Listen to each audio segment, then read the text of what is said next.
Hi hello வணக்கம் and welcome to Agnes creations. இன்றைக்கி நம்ம சேனல் நம்ம பார்க்க போகிறது ரொம்ப சிம்பிளாக ஆனால் ரொம்ப டேஸ்ட்டாக கொஞ்சம் டிஃப்ரெண்ட்டாக நம்ம வந்து ஒரு முட்டைகோஸ் பொரியல் பண்ண போகிறோம்.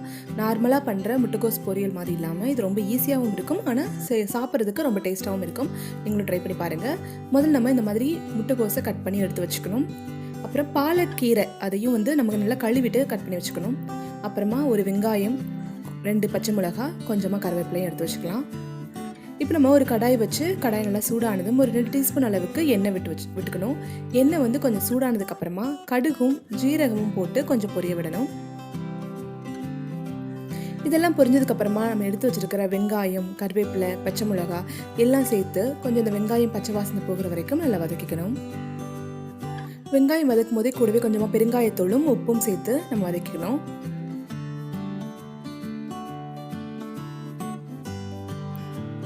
வெங்காயம் வதங்கினதுக்கு அப்புறமா நம்ம ஏற்கனவே கட் பண்ணி வச்சுருக்க முட்டைக்கோஸ் சேர்த்து நம்ம வதக்கணும். ஏன்னா முட்டைக்கோஸ் வந்து கொஞ்சம் வதங்க நேராகும், கீரை வந்து சீக்கிரமாக வெந்துடும். அப்படிங்கிறதுனால முதல்ல முட்டைக்கோஸ் ஓரளவுக்கு ஒரு ஆஃப் குக் ஆனதுக்கப்புறமா நம்ம இது கூட கீரையும் சேர்த்து வேக வைக்கலாம். முட்டைக்கோஸ் வேக வைக்கிறதுக்கு தண்ணி எதுவுமே விட வேண்டாம், ஏன்னா கீரை சேர்க்கும் போது அது இன்னும் நிறைய தண்ணி விடும். அப்படிங்கிறதுனால எதுவுமே தண்ணி சேர்க்க வேண்டாம். அந்த ஹீட்லேயே நல்லா வதக்கிட்டு நம்ம வந்து கூடவே வந்து பாலக்கீரை நம்ம கழுவி நல்லா நீளமாக கட் பண்ணி வச்சுருக்கிற அந்த பாலக்கீரையும் சேர்த்துட்டு இதை நல்லா மிக்ஸ் பண்ணிக்கணும். கீரை சேர்த்து ஒரு 2 நிமிஷத்துக்குள்ளேயே வந்து நல்லா சுருங்கி தண்ணீர் விட ஆரம்பிச்சிடும். பார்த்திங்கன்னா இந்த மாதிரி இருக்கும். ஸோ அந்த தண்ணீர்லாம் நல்லா சுண்டுற வரைக்கும் நம்ம இதை வந்து வேக வைக்கணும். முட்டைகோஸும் அந்த கீரையும் சேர்ந்து வெந்து வரணும்.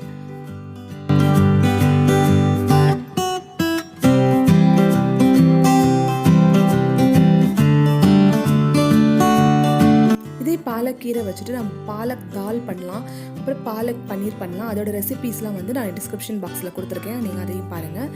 இதுவும் வந்து ரொம்ப டேஸ்ட்டாக இருக்கும். ஒரு காரக்குழம்போட ஒரு தக்காளி குழம்போட வச்சு ரொம்ப சாப்பிடும்போது ரொம்ப இந்த காம்பினேஷன் ரொம்ப நல்லாயிருக்கும். நீங்களும் ட்ரை பண்ணி பாருங்கள். முட்டைக்கோசும் கீரையும் நல்லா வெந்து தண்ணி எல்லாம் நல்லா சுண்டிடுச்சு. இப்போ நம்ம ஒரு கையளவுக்கு நம்ம தேங்காய் துருவல் சேர்த்து இதை நல்லா மிக்ஸ் பண்ணிக்கலாம். இதுக்கப்புறமா ரொம்ப நேரம் இதை வந்து குக் பண்ணணும் அவசியம் இல்லை. மிக்ஸ் பண்ணிவிட்டு ஒரு 2 மினிட்ஸ் நல்லா வதக்கிட்டு நம்ம வந்து ஸ்டவ் ஆஃப் பண்ணிடலாம். ரொம்ப ஈஸியாக இருக்கும், ஆனால் ரொம்ப டேஸ்ட்டாக இருக்கும். குழந்தைங்களுக்கும் கொடுக்கலாம், ரொம்ப நல்லது இது. நீங்களும் ட்ரை பண்ணி பாருங்கள். ட்ரை பண்ணி பார்த்துட்டு இது எப்படி இருக்குது அப்படின்னு சொல்லுங்கள். உங்களுக்கு இந்த வீடியோ பிடிச்சிருந்தா வீடியோ லைக் பண்ணுங்கள், ஷேர் பண்ணுங்கள், சப்ஸ்கிரைப் பண்ணுங்கள். வீடியோ பார்த்ததுக்கு ரொம்ப நன்றி.